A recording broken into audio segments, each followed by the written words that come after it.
Oh man, I grew out my hair just in time for this review. This is the 60s businessman cut, and it is pretty much the cut that Robert Pattinson himself is wearing within the film, so pretty excited about that. Anyways, The Devil All the Time, a film I didn't even know existed until about, I don't know, a month ago, and it was dropped today on Netflix. And I got to it as fast as I could.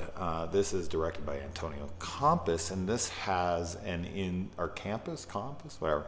Anyway, this cast was really what drew me to this project. As soon as I saw it, I was like, holy shit.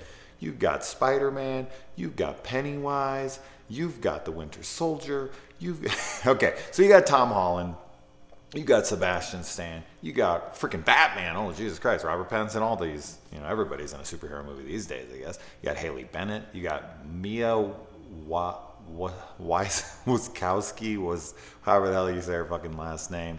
You got Jason Clarke, the list is insane. Like, you go down the list of actors, you're just like, whoa, okay, this thing is hammered with talent. So, and the director is very good himself. So, this is a period piece, and I'll tell you this film definitely does not follow a traditional structure, and what I mean by that is this film does not really have a focused main character. The film that I would compare this to, kind of, just off the top of my head, would be something like The Place Beyond the Pines, where I went into that movie expecting one thing and came out of it being like, oh, whoa, that was nothing like I thought it was. And I thought that was great. And I thought this was great as well. I think the thing that makes this great above all else is the performances. Everybody in this movie is fantastic. The film looks incredible too. Holy hell, man. This is like, I know Netflix series and Netflix movies, because this is a Netflix original film. I know that they stream stuff in like 4K, and I watched it on pretty good TV. So this looked incredible. I mean, the high definition was really, really, really damn good. But yeah, so as far as the film goes and a plot synopsis, essentially Bill Skarsgård's character, Pennywise, I don't think I mentioned Bill Skarsgård's actual name, but there you go. He comes back from the war, and he ends up marrying and impregnating Haley Bennett's character, and they have a kid together, and some shit goes really wrong, and he loses his faith for a bit, but he starts to get it back. But when he gets it back, man, he goes all in on this.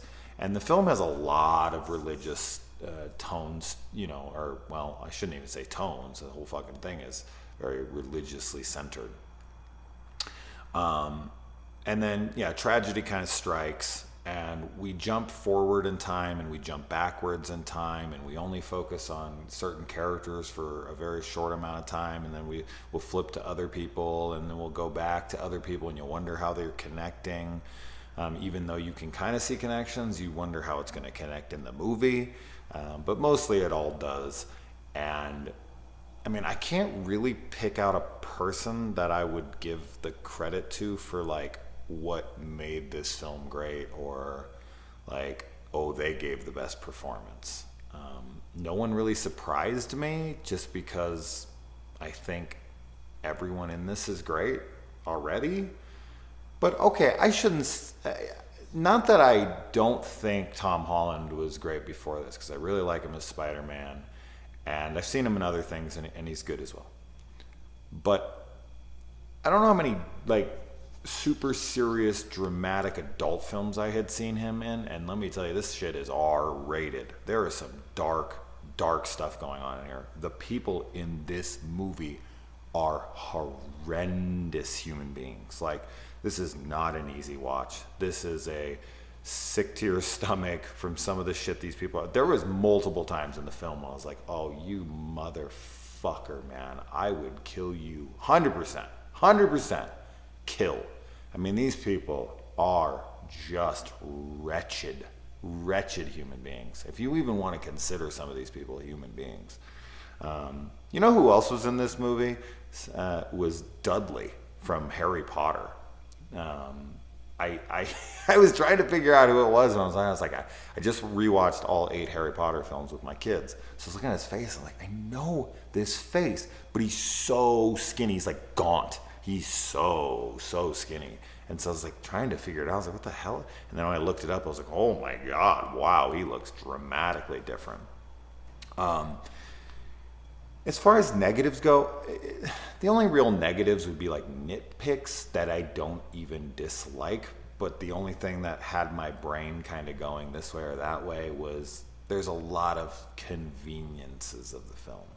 Like, oh, it just so happens this character runs into this character because of this. And, you know, those kinds of things. But for a movie, who cares? It's fiction. I like it. I mean, coincidentally, if you start worrying about coincidences in films, then you're probably going to have to start hating most of the films you watch. I mean, films are all about easy coincidences.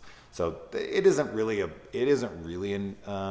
problem with the film. I just noticed it throughout, like, oh, okay, so this person's going to go here, you know, but I didn't expect anything. So there wasn't any of the film that I was like, oh yeah, this is going to go this way. Never did I guess anything that was going to happen in the film. I was kind of on the edge of my seat with a bunch of the scenes because I was like, shit, because of the way it's set up. And this is what's so great about a movie like this. Here we go. I think this is what makes a film like this so great to me. Because Tom Holland and Bill Skarsgård and Sebastian Stan and Haley Bennett and all these actors and actresses, because none of them are main characters, because the focus isn't on one specific, character, you never know what the fuck's going to happen. Because in a lot of movies you think like, oh, well, this is the main guy, he's not going to die. Or this is the main chick, she's not going to die. Whatever. But with this film, you're really like, I don't know where this is going. I don't know how this is going to play out. It's the depravity of some of these characters, though. It's so much. It's so much. I can handle it, of course, but it was just, I was sitting there like, really, like, almost sick to my stomach with some of the shit that these people were doing or saying. Or, oh man, Robert Pattinson is fantastic in this. He is such a piece of shit. He's so fucking bad, but almost everybody is. There's very few characters in this movie. But that's another thing. Okay, another thing that I talk about on the channel all the time is that there's no likable characters in the film, so it makes it a chore to sit through. This is unlikable characters that have depth and have purpose. So that's okay. That's okay. Don't just make the characters unlikable or have characters that are unlikable.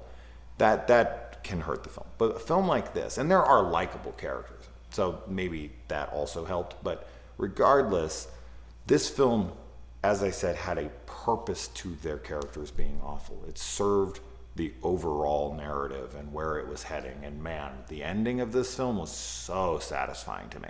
Just so satisfying. Very cathartic, very fist pumping, very yes.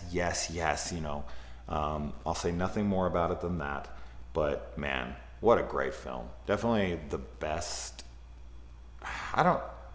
I'd have to think about all the Netflix original films that have come out this year, but this is definitely up there.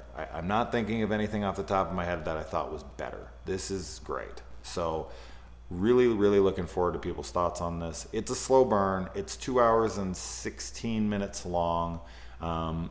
As I said, it doesn't have a traditional setup, so there's not a main character. I know a lot of people will probably go into this hoping it's a Tom Holland-centric film or there'd be more Robert Pattinson. Everybody kind of gets about the same amount of screen time. So maybe like 10, 15 minutes apiece. Like, there's not a ton of screen time, but man, I was so into every bit of it.